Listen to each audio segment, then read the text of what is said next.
The Jonah Hill texts are disgusting. And before you get mad and say, no, you can't be making those calls, every relationship needs to be able to define their own values and their own boundaries on their own terms without input from the internet at large. And I actually agree with both of those points. First, that every relationship needs to define boundaries without the input from other people. That absolutely is the case, especially the input from Twitter specifically.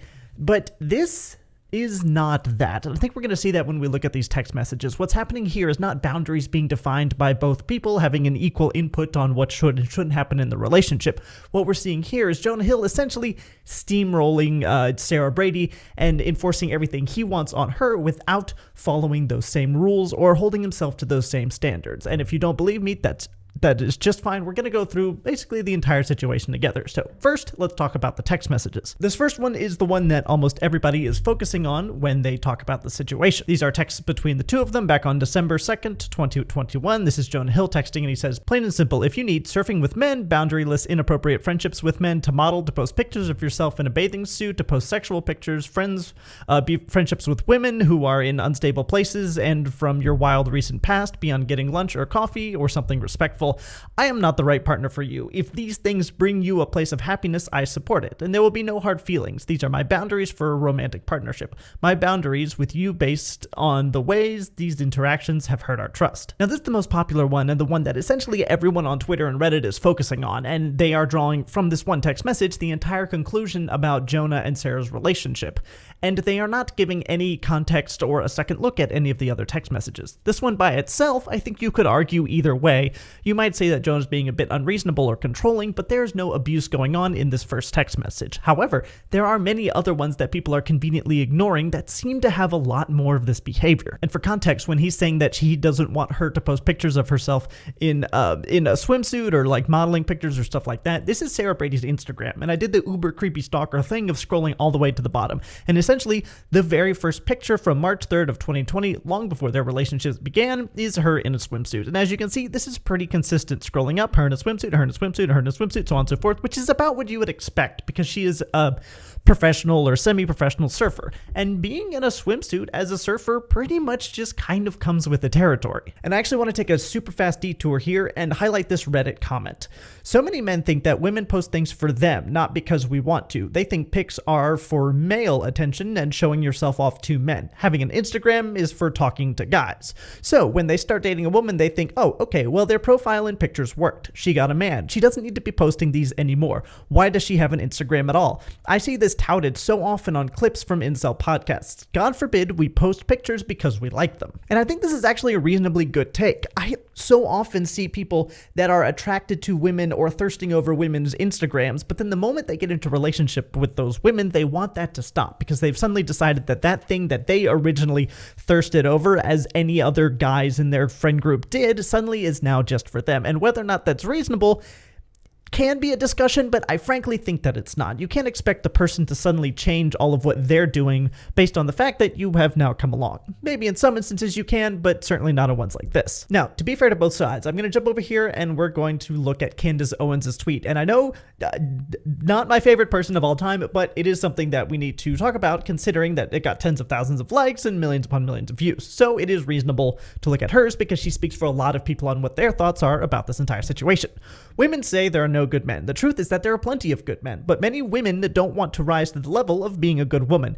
Basic respect for yourself and your partner isn't a tall ask. Again, there is nothing wrong with the Jonah Hill leaked text messages. And then she's showing the screenshot of just that one text message. She is extrapolating from this one, not really that problematic text message and making an entire assumption based around the whole situation, even though there were some 18 or 19 other text messages that Sarah posted on her Instagram story. It's also interesting that the argument that is being made in general about the situation is not actually relevant to the situation. The argument being made is talking about basic respect for yourself and your partner isn't a tall ask. That is absolutely true. You should respect yourself and you should respect your partner. And a lot of the arguments being made around this entire situation talk about how it's okay to have boundaries and people should basically just screw off and not worry about other people's boundaries. However, what we're seeing here is not talk about boundaries. It is Jonah Hill essentially steamrolling Sarah and forcing her to try and cater to his will and how he wants her to behave slave so that he can have all the special things in life that he wants out of her. It's not boundaries, it's control. But that wasn't the only hot take from people who are agreeing with Jonah Hill and taking his side for this. This is from Ali Bras, who's another Twitter user.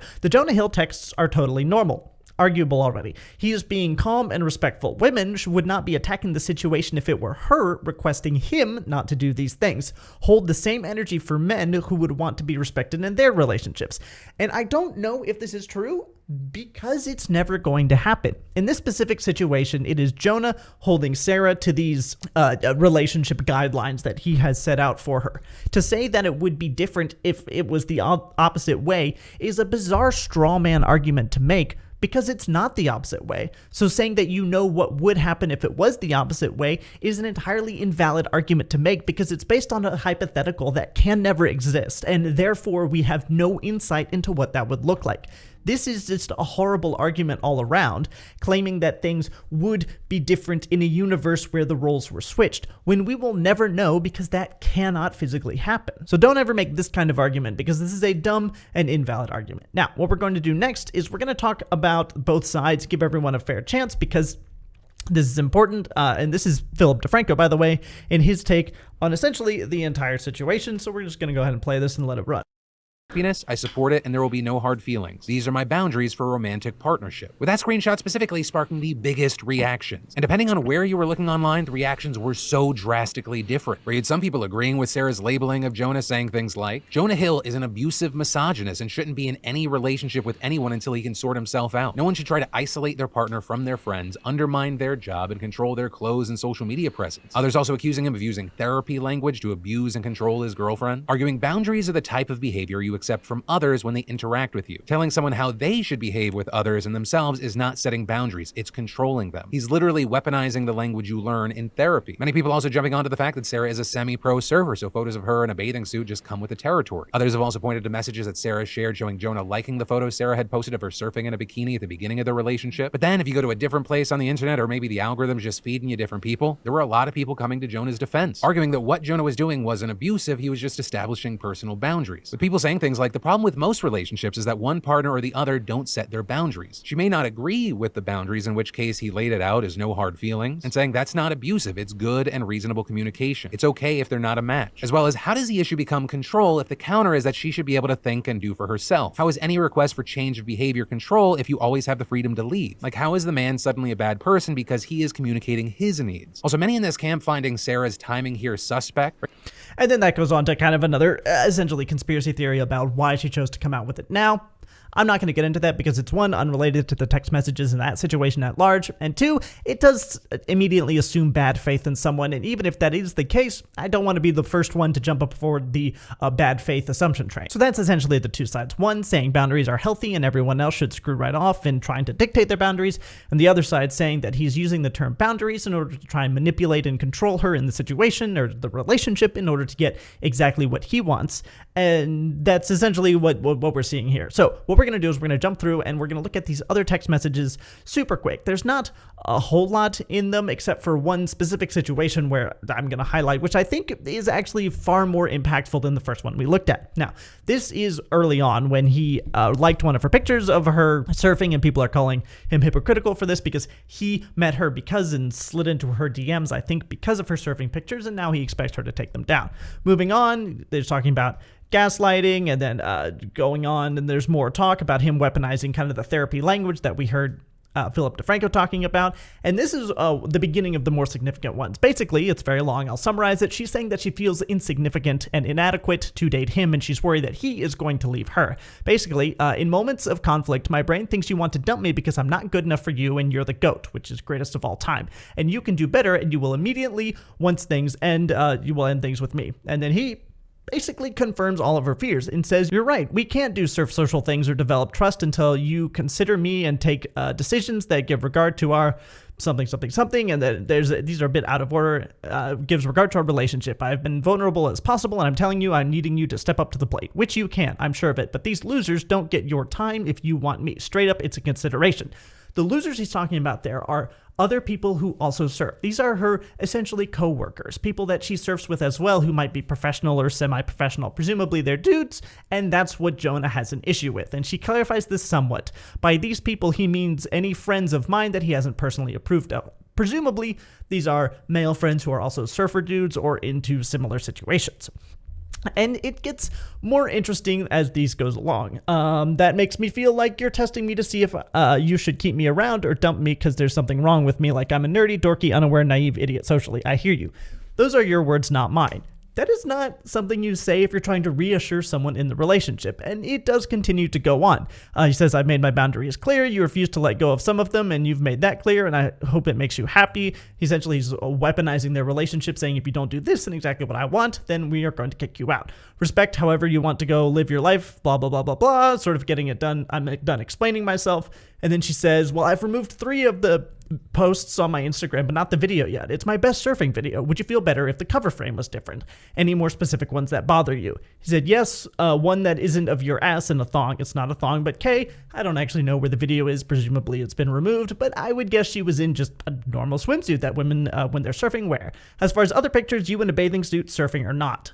Then he says, I'm done to the thong thing. Then there's tons. I'm just going back over the past month. So he's going through her Instagram and picking out things that he believes are her over-sexualizing herself, and he doesn't want that. He then sends screenshots of some of the things that he's upset about, and he says it's constant and doesn't reflect where we're at or where you said you wanted to be. And that's an interesting phrasing to use because he's essentially saying, oh, well, you said you wanted to be in XYZ place, and this isn't getting you there. Whether or not that actually is true is entirely up for debate. She doesn't comment on that. I don't know what she said or what triggered that, but it does seem a little bit gaslighty as he's trying to make up words that she might have said in the past and then misconstrue them in order to be able to accomplish his own objective. So he says, I respect you and your surfing. I respect you, how you want to present yourself, except he kind of doesn't because he wants to change how she presents herself. And I respect however you want to live, but I also respect myself and what I'm interested in my own life and who I let into my heart and my inner circle. So celebrate yourself in your life however you please and shine bright, but I don't want to have to deal, yada, yada, yada, yada. Essentially, he's once again weaponizing their relationship. He says, oh, you can do whatever you want, but I'm leaving you. Well, now she feels terrible and like she's going to lose her relationship. And we've all felt that at some point. We're scared of losing our relationship, so we'll do whatever it takes to get it back, even if the relationship isn't the healthiest. Moving on, and it gets a little more interesting. That would be hurtful and triggering, something, something, something. I don't know what that would be. I assume it's her talking about posting pictures of her in a bathing suit or something like that. So what she says is understood. I don't need or want, and then she basically makes a list. Surfing with men without you, unless they are trusted, close friends, mutually agreed upon.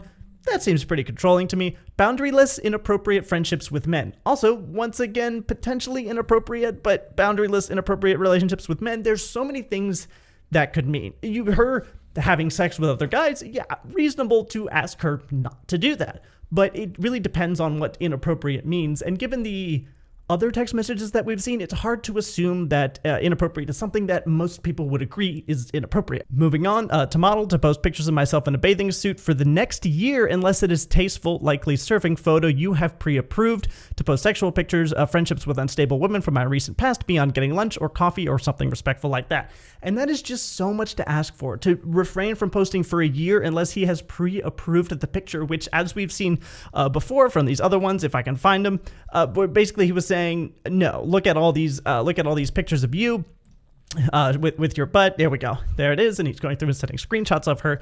So ones that he pre-approves are probably not the ones that she wants to be posting. But it basically goes on like that. And a lot of people are calling Jonah out in this situation for essentially being a hypocrite about the whole thing. His main argument is he doesn't want her to sexualize herself on her Instagram publicly to lots of people when her boyfriend, should be the only one she is sexualized to.